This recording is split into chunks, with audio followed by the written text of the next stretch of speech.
um, black conservative. It's come up a couple of times already. Let's talk about that. Let's talk about um, the role of the black conservative in America.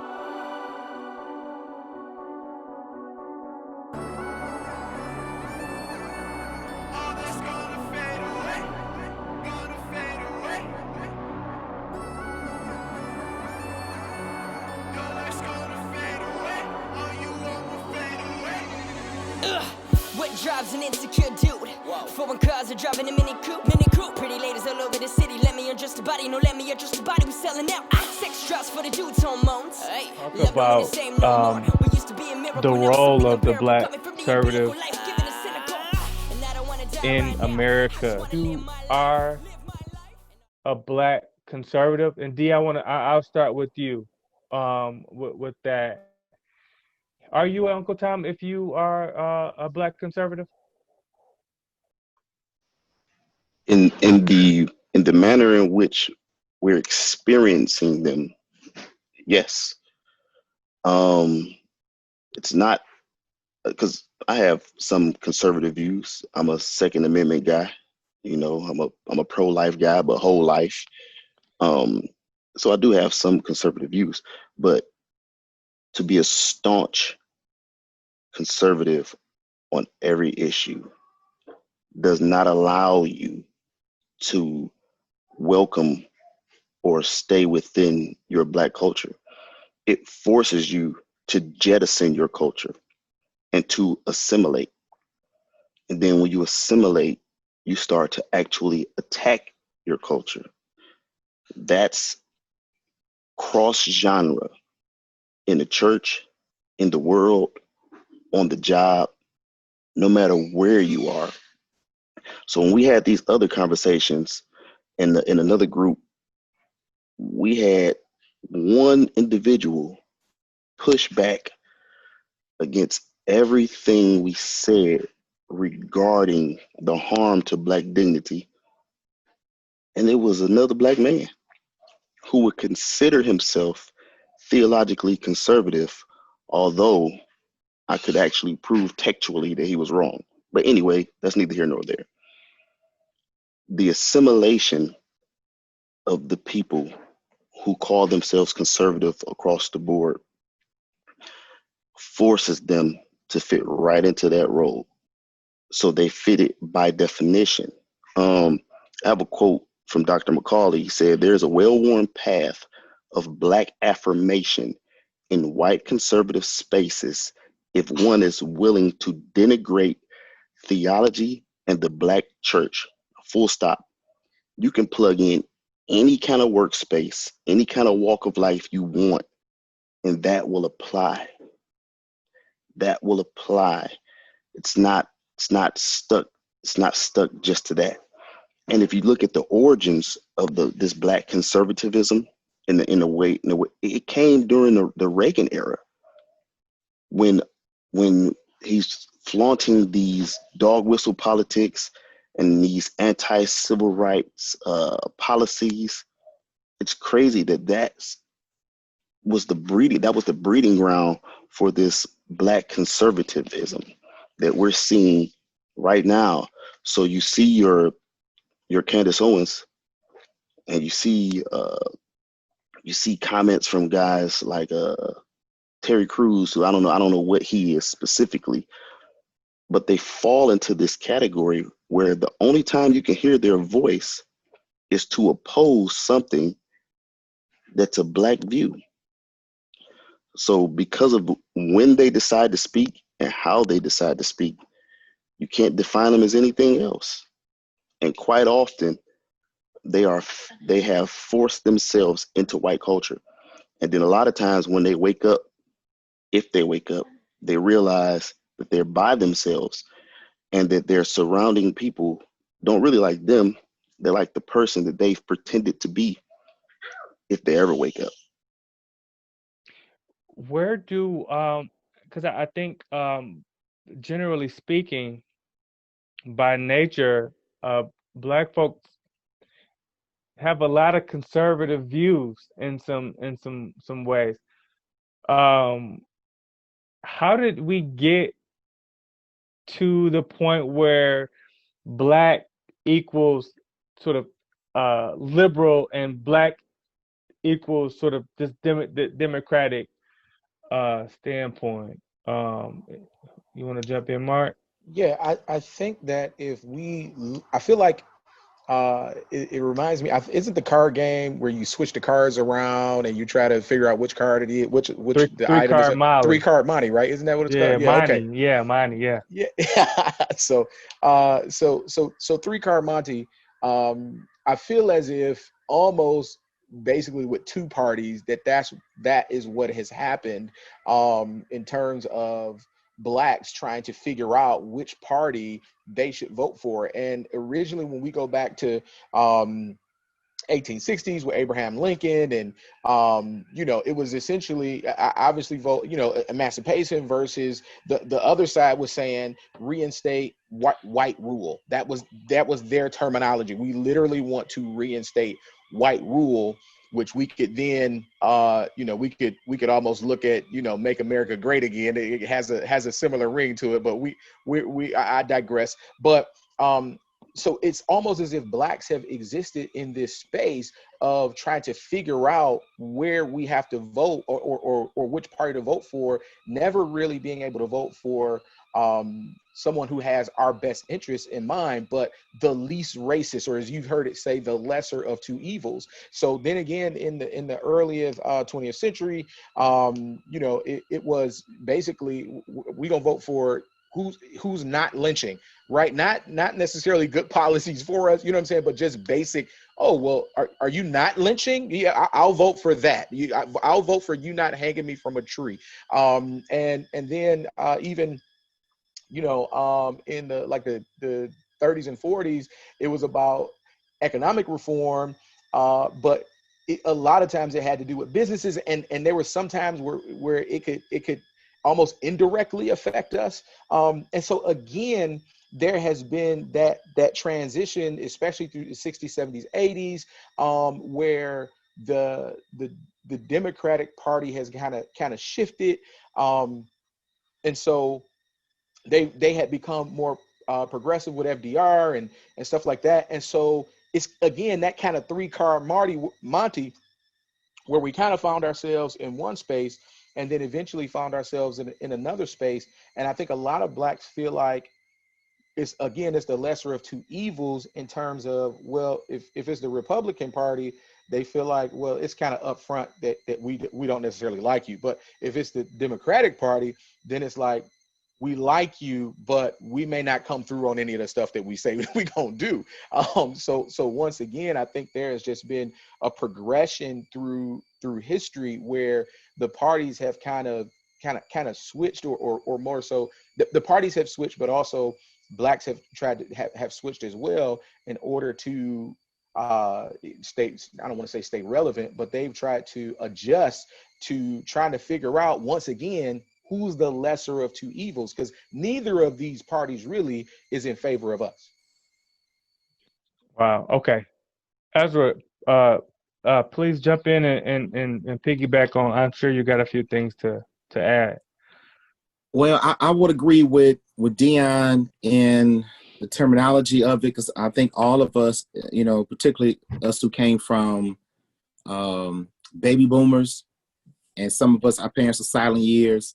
So those traditional things were kind of, instilled in us, So I have learned that, yes, I'm a conservative when it gets to marriage, when it gets to abortion, when it gets to justice, when it gets to the right, freedom of speech. But I've learned about my bias and prejudice as it pertains to my views about women in leadership. If you look at it, and I think that's the point, being a conservative list in the regard of what you believe, your fundamentals, your traditional upbringing, like that.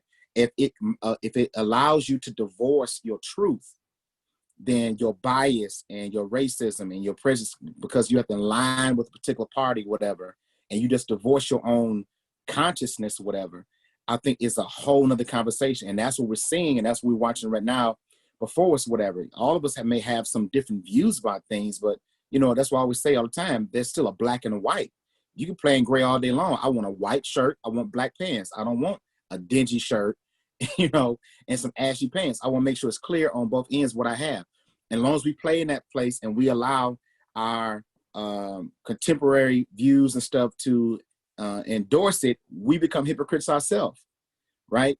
So now the wrestle becomes, how do you find the balance? And I think that you have to be true to self. And if right is right and wrong is wrong, you ought to find some space or whatever. You can say, listen, I understand why they're independents now, because I cannot forfeit my heart, my soul, my values to this party and just divorce that all that stuff they just said. Well, I'm not going to hear and still vote for the party. It needs to be addressed.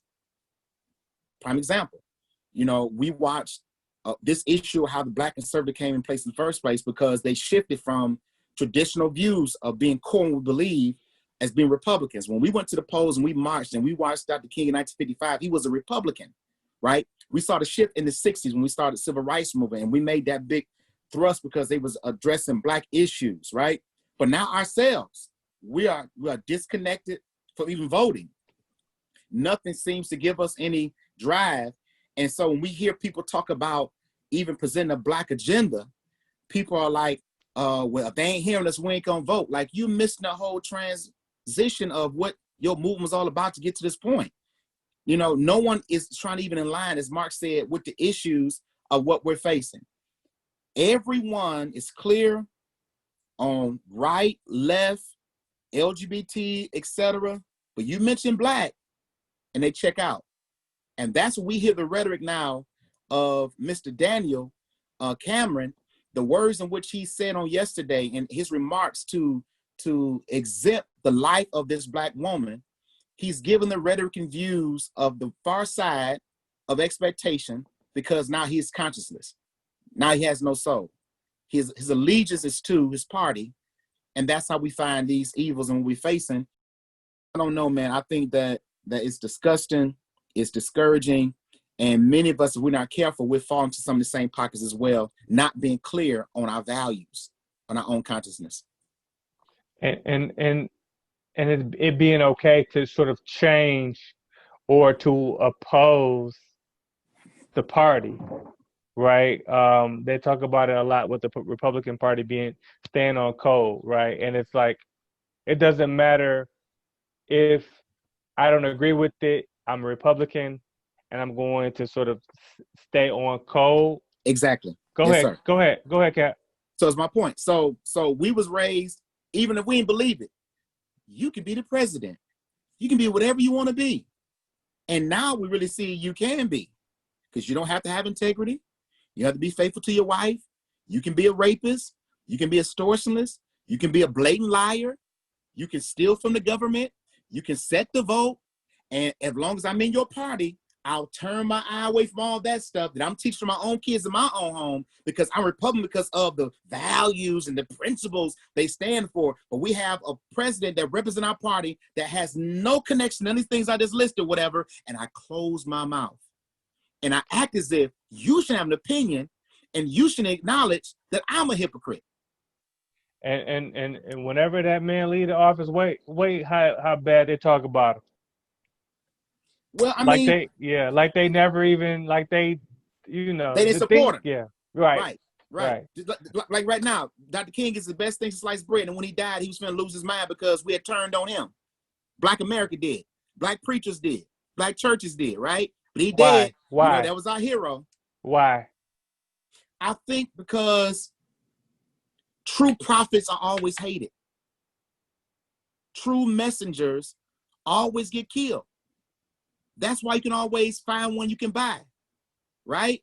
As long as you keep them eating whatever, fine. But if he's really strong, solid, if she's truly committed, if she's truly, devoted to her calling, her life, whatever case may be, whatever, you got somebody that like a Shirley Chisholm that's going to check you and still stand in your face every day and remind you, I'm black, I'm proud, I'm still going to run this position, and I can't be bought, then that gives me a reason to find someone else, because that's somebody I can buy.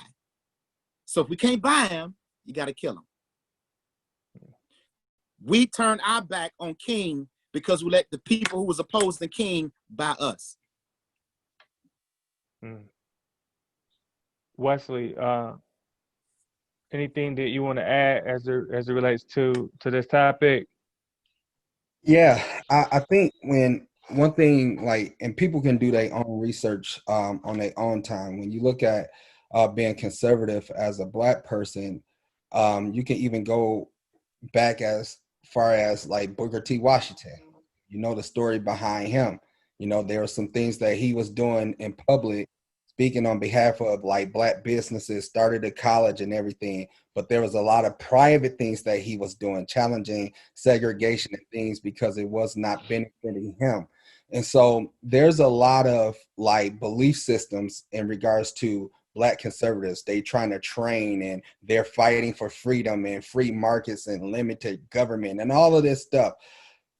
And I always ask a lot of questions because it's like, okay, at what point, first of all, how did they even get to where they're at right now?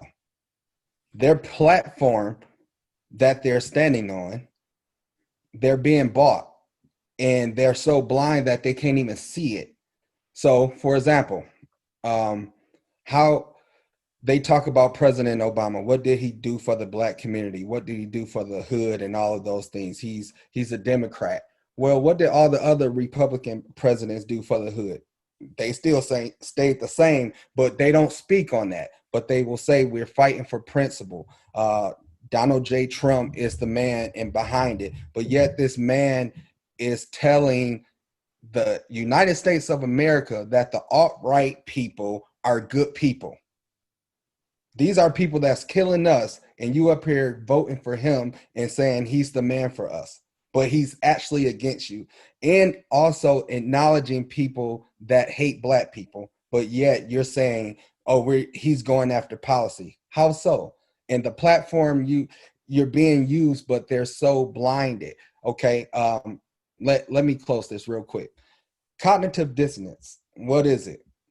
Inconsistent thoughts, beliefs, actions, all of that, attitudes. One example that I always use, and you can see this, it's like when somebody's talking about smoking, right? They smoke, and the smoking is the behavior, if you will, right? And now we know smoking causes cancer. That's the cognition, that's the belief system behind it. And then they're left in a state of what? Cognitive dissonance. They're saying, the smoking, that's the behavior. So if you look at everything that we're doing, people are lost because they're so-called following the policy and they're fighting for freedom. And again, I always ask questions. Please identify a time when black people was free. Right. Let me chime in. That's the piece.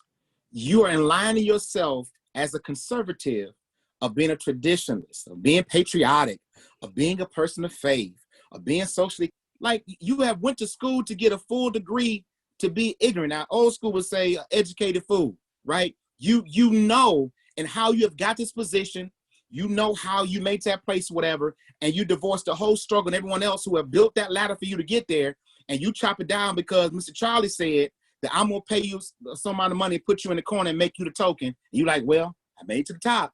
Yeah, but you didn't cut down everybody put rings for you to get there. Like it kills me, like with these views that we are say so core to being who we are by faith, by our country. And But what about your American soul? freedom, but we were never free. What is freedom? Right? We What is freedom to you? what When they policy? say freedom, it don't mean your freedom. That's my point. Like what freedom you fighting for? You ain't got no freedom. You got a pass. But we're past that because we had a black president. So Let them tell it, right?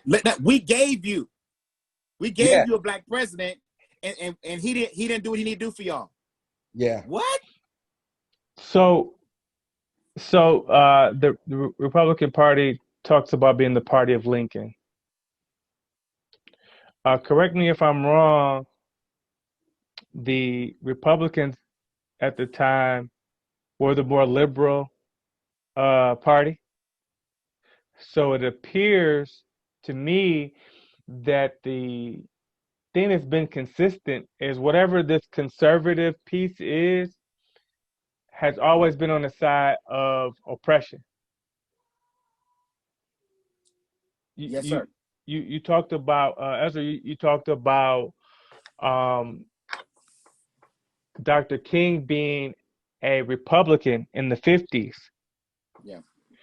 Um, the Civil Rights Act of 1964, Lyndon B. Johnson, it's really marks the change on when the party sort of flip flop, right? Again, because all of a sudden there were civil rights being considered, and there was sort of an attempt to level the playing field, and for whatever reason these same conservatives said, no, I'm out. This is where I get off, right?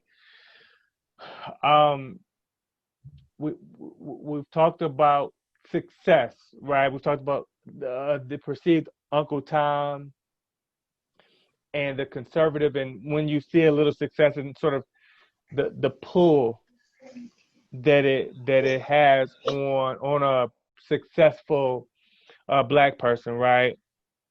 It's the reason why the show Blackish is so popular, because um the people on this call I know can identify with having a little success, being able to put your children in a position that's a little better than yours, and now trying to still identify with your upbringing, but wanting to expose them to this new and better life, maybe. Which sort of transitions really well into the topic of Oh, I had one more. Yeah, oh one more thing about that. okay. Okay, conservatives claim to hold to traditional values, right? As a black conservative, what are those traditional values? Are we following Clarence Thomas, who in Shelby County versus Holder, he cast the deciding vote to eviscerate the Voting Rights Act based off him saying he's an originalist, which is weird to me because originally you were 3/5 of a man, so you shouldn't even be on the Supreme Court. Right. Talk about cognitive dissonance. Are we talking about the values that would take black service members and deny them their awards of valor during your greatest generation? That you keep saying is which values are we holding to?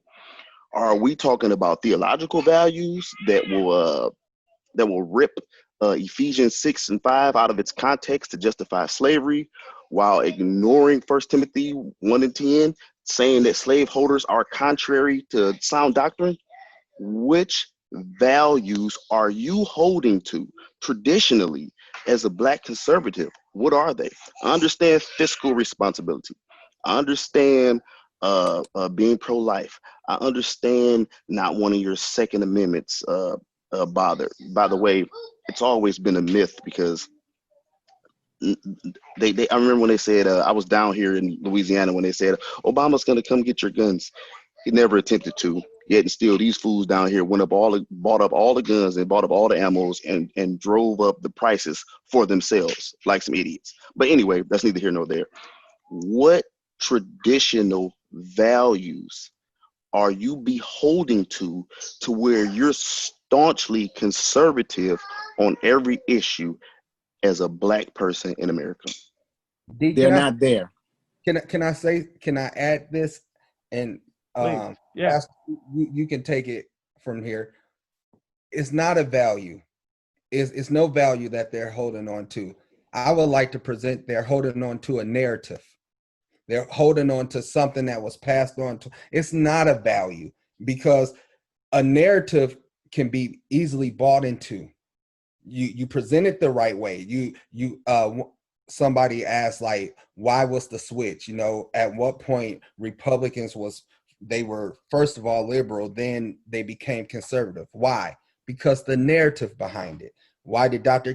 King switch? The narrative, it's the narrative that's running our country, and the narrative that is running our country is greed, it's rage, and it's hatred. And they buy into it, but call it policy, and but call it values and freedom. My chime in is, and my whiteness. And I don't want my whiteness or my white privilege to be compromised. And that's what I'm putting at risk with this concept of democracy, right?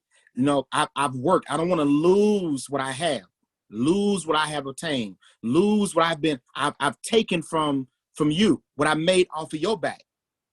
And hypocrisy behind that as well, that I don't even acknowledge that I didn't work for this. I stole it. So I'm going to fight for what I stole, because I don't want to have to acknowledge reparations. I don't have to acknowledge hypocrisy. I don't have to acknowledge that our president stole an election. So I'll just side with my party to protect whiteness because he's white. And when he gets up, he speaks to that crowd and which is waiting to hear him. If they ain't got no teeth in their head or they CEOs, they're speaking to that whiteness. And for us, as we talk about Black conservatives, that's what I'm talking about selling your soul and being Uncle Tom, is because you align yourself with a party that denies your Blackness.